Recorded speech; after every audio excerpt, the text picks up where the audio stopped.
My husband, with the Israeli government at the time in 2000, offered a Palestinian state to the Palestinians, at that time run by Arafat, Yasser Arafat. The PLO. And the PLO, the Palestinian Liberation Organization.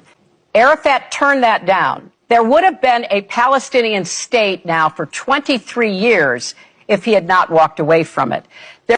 Well, one of the claims that she made there, which I hear repeated often, is that it was on the Palestinian side that peace has been rejected. And she says there that Palestinians could have had a state now for 23 years had Yasser Arafat not walked away from the deal that her husband was attempting to craft. So do you agree with that assessment? What does she get wrong there? Well, she gets everything wrong, and I'm going to try to explain why. I do know the details, and I hope the listeners will forgive me for going into the details. There have been 4 basic issues to try to resolve this conflict between Israel and the Palestinians. Okay? Issue is, number 1, borders. Where should the borderline be drawn between Israel and the Palestinians? The Palestinians accepted the position of the international community. The borderline should be drawn where it was before the June 1967 war. That is, the whole of the West Bank, including East Jerusalem and Gaza, would form an independent Palestinian state alongside Israel. The Palestinians accepted the position of the international community. All the legal bodies in the world, the International Court of Justice, all the political bodies, the UN General Assembly, everybody accepted the border should be what's called the pre-June 1967 border, or the whole of the West Bank, including East Jerusalem, and Gaza would be the Palestinian state side by side with Israel. Israel rejected that position. Israel wanted a part of the West Bank. In its last offer,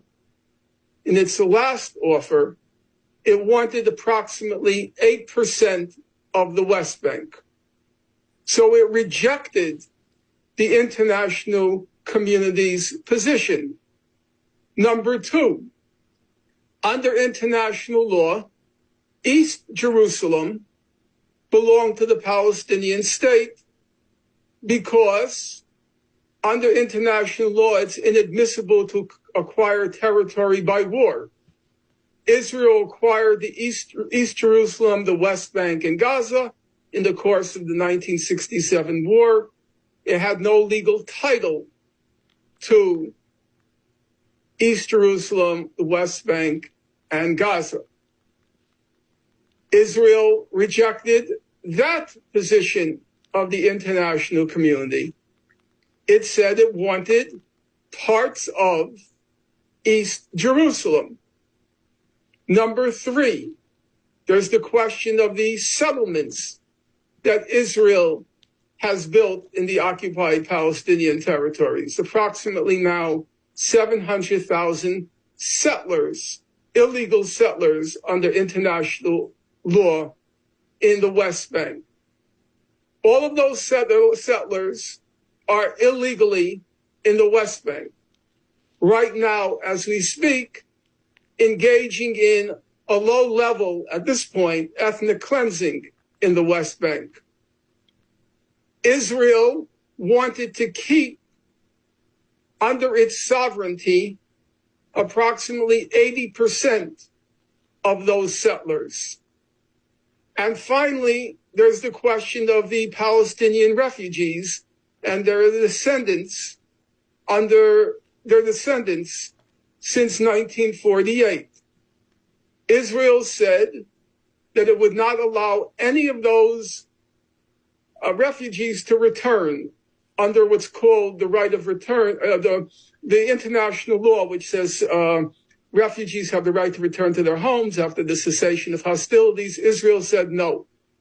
Now, on all of those questions, borders, Jerusalem, settlements, refugees, on all of those questions, the Palestinians were willing to make concessions. And in 2000, in the year 2000, President Clinton put forth what were called the parameters, December 2000, parameters for resolving the conflict. All of those parameters required concessions from the Palestinians on the basis of international law. None of Clinton's parameters required concessions from Israel on the basis of international law.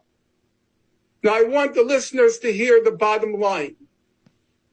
In January 2001, both the Israeli side and the Palestinian side accepted what were called the Clinton parameters with reservations. Both sides said, we accept with reservations. It is factually untrue.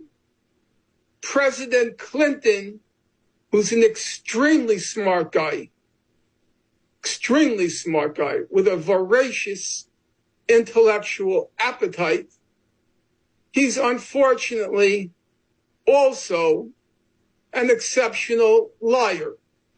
And in his memoir, which I read, he simply lied about what happened to his parameters that he put forth in December 2000. And Hilary Clinton, who is apparently quite smart also, as smart as her husband, I'm not sure, but no question, a very smart woman. She is also an inveterate to the point of pathological liar. That's not, I'm not trying to be ad hominem. I think there's quite a lot of evidence going back to why she lost the election that she's a pathological liar. She literally can't see the lies that she's uttering. So those are just factual questions where I can say with a great deal of confidence, because I've read the entire diplomatic record and I'm willing to debate anybody on it, that what she's saying is false. It's doubly false. It's false because the Palestinians accepted the terms for resolving the conflict, which have been developed and ratified by the whole international community.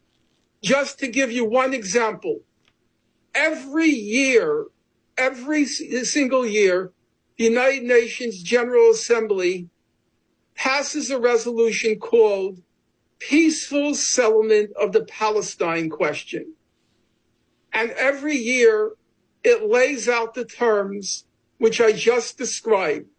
The terms of the settlement are anchored, embedded in international law. Every year, the vote is the whole world, which is to say approximately 190 countries on one side, embracing those terms, including the Palestinian representative organizations. And on the other side, it's usually the United States, Israel, and several South Sea islands. That's the real record. And if Hilary Clinton wants to debate me on it, or her husband, I'm perfectly happy to do so.